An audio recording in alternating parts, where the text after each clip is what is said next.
Hello everyone. So in this session we will see how we can use invoked method listener from the TestNG in the automation with the Selenium WebDriver. For example, I want to print the timestamp for every method when it is started and when it is completed. Okay, for example, open browser and URL. It started at 26. Okay, this is the year, date, month, and 11:32 26 second. So it started at this time and it's completed at this 32 second. Then another method I am running, let's say verify field label. When it is started 32 and it is completed within a second. Then next method. So for each and every TestNG method that I am calling from the TestNG class, I will get a timestamp. So invoked method listener in the TestNG provides two methods that can be used before starting execution of your TestNG. So if you want to perform some action before starting or after completing of a TestNG method, then you can use this IInvokedMethodListener. method listener. So these are the two methods, before invocation and after invocation. So now let's see how we can implement this listener. So to implement IInvokedMethodListener, method listener, just create a Java class first. This is my class name. So this class should implement IInvokedMethodListener method listener from the TestNG. So first method that we can use is before invocation. Okay. And after completion of the execution we can use this after invocation method. So we just need to implement these two methods as per our logic and as per our requirement. Okay, so before starting execution of any TestNG method from this login page test, okay, that includes this before test as well, before test and after test as well. Okay, so before starting this all these methods, this before invocation will be executed, and once the method is completed, then after invocation will be executed.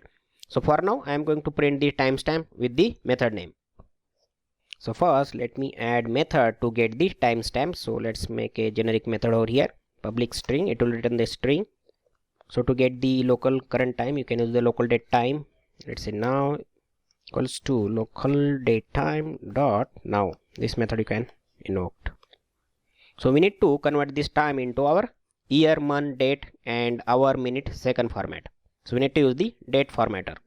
Okay, this is the format we have set. Now we can format this value in the now. So how we can do that? Use the formatter dot format method, and which you need to format now value. Okay, so that will return the value in string. Let's say string timestamp. So that simply we will return.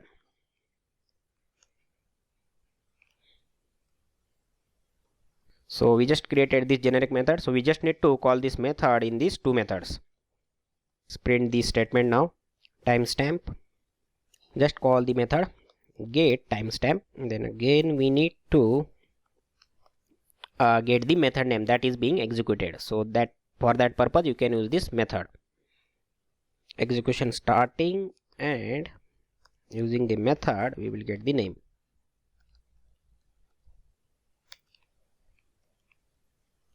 Method dot get the test method.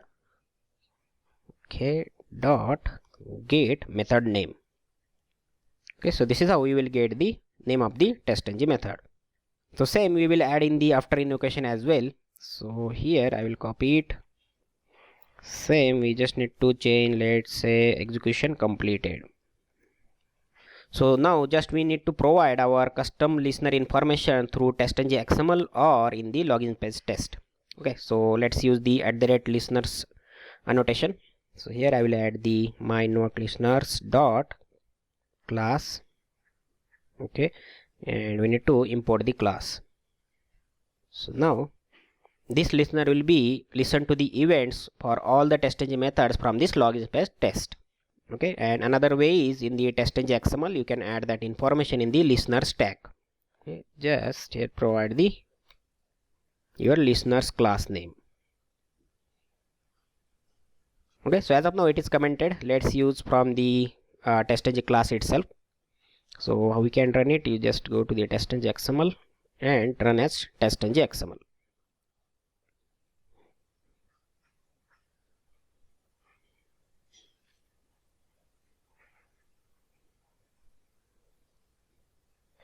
So for every TestNG method from this login page test, we got this two statement at this timestamp. Okay, when it is started and when it is completed. So first method that is going to execute is open browser and URL. Okay, so before starting execution for this method, it has executed before invocation method from our listener. Okay, so that's why we got this statement, and once the method is completed, then it has executed after invocation. Okay, so next method it has executed is verify field label. Okay, so from this class verify field label. So before starting execution for this verify field label, it has executed again before invocation method from our listener, and once it is completed, this after invocation method will be executed automatically. Okay, so as per your requirement, you can add your logic in this before invocation and after invocation as per your requirement. So that is all for this session, guys. This is how you can implement the IInvoke method listener in the TestNG. Thank you.